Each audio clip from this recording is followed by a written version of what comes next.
Participating in the discussion on the Banking Laws Amendment Bill, a member of Parliament said, Mr. Vice Chairman, sir, I welcome this fairly comprehensive bill which seeks to amend some of the existing laws relating to banking. It aims at safeguarding the interests of the depositors.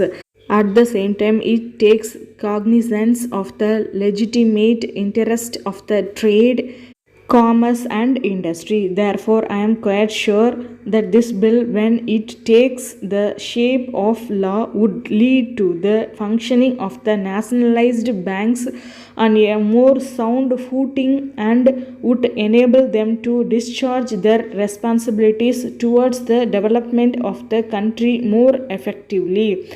Sir, the nationalization of banks has opened up a new era, and today even an ordinary man can take advantage of the facilities offered by the banks. The banking industry has expanded very much, especially in terms of increase in the number of branches. Recently, in our enthusiasm to see that the people in the rural areas get more benefits, we started a separate category of banks called rural banks. Now I understand that a restriction has been placed to the effect that whenever there is a branch of a rural bank, a commercial bank cannot open a branch. I think it is not fair to impose such a restriction. The coexistence of a commercial bank and a rural bank in the same place will enable them to draw inspiration from each other. If at all there is a competition between them, it will only be a healthy competition and it has to be welcomed. In this connection, I also wish to add that the employees of the rural banks should receive better emoluments. At present, they are paid at the scales of pay applicable to state government employees, while the employees of the nationalized banks are paid at much higher rates. Of course, it is true that these employees of the rural banks work in remote villages in the rural areas, but in these days of rising prices, the cost of living is not low even in the rural areas. Therefore, I see no reason why the employees of the rural banks should not be placed at the same level as the employees of the nationalized banks in the matter of pay scales. I request the Honorable the Finance Ministers to see that this anomaly is removed as early as possible. Sir, the state government have in recent months announced many laudable schemes for the welfare of the unemployed persons. One of those schemes is the self-employment scheme, under which an unemployed graduate can get a loan of 25,000 rupees from any nationalized bank and start a business. Though the finance minister is not directly concerned with this scheme since the loans are advanced through the banks, I think I can utilize this opportunity to make a suggestion in regard to the implementation of this scheme. At present, a committee has been formed in every district to select the persons who are to get the loans.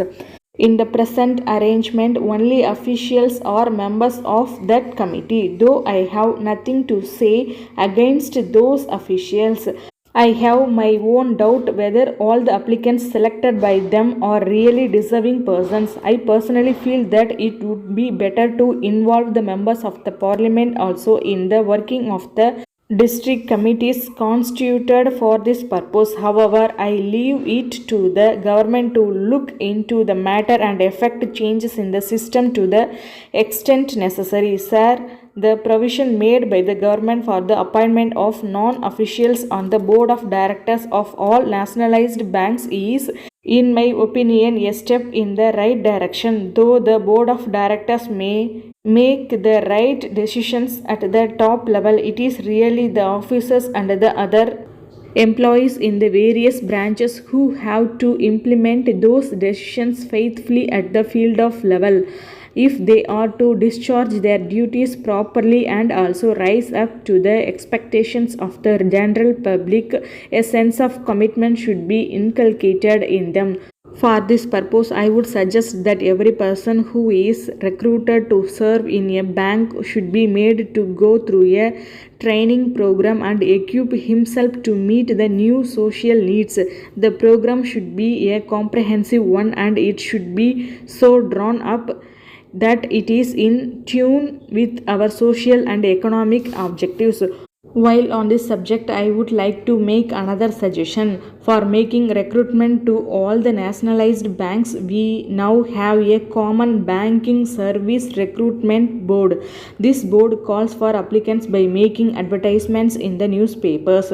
Those who sent application in response to these advertisements to have to pay a fee which is not less than 40 rupees. Besides this, they have to spend money on postage to send the applications by registered post. Later, they are asked to sit for a comprehensive examination.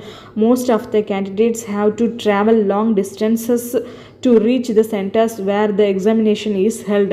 In some cases, the candidates who are successful in the written examination are required to appear for an interview also. The expenses on all these items add up to a sizable amount which an applicant from a poor family cannot easily afford to spend. Therefore, what I would like to state in the first instance is that the fee payable at the time of sending the application should be reduced to a reasonable sum. Secondly, in respect of the candidates who are not called for interview, half the fee collected should be refunded. Sir, I have a feeling that the Honorable Minister could have made a provision in this bill to enable the government to constitute a separate security force for the banks.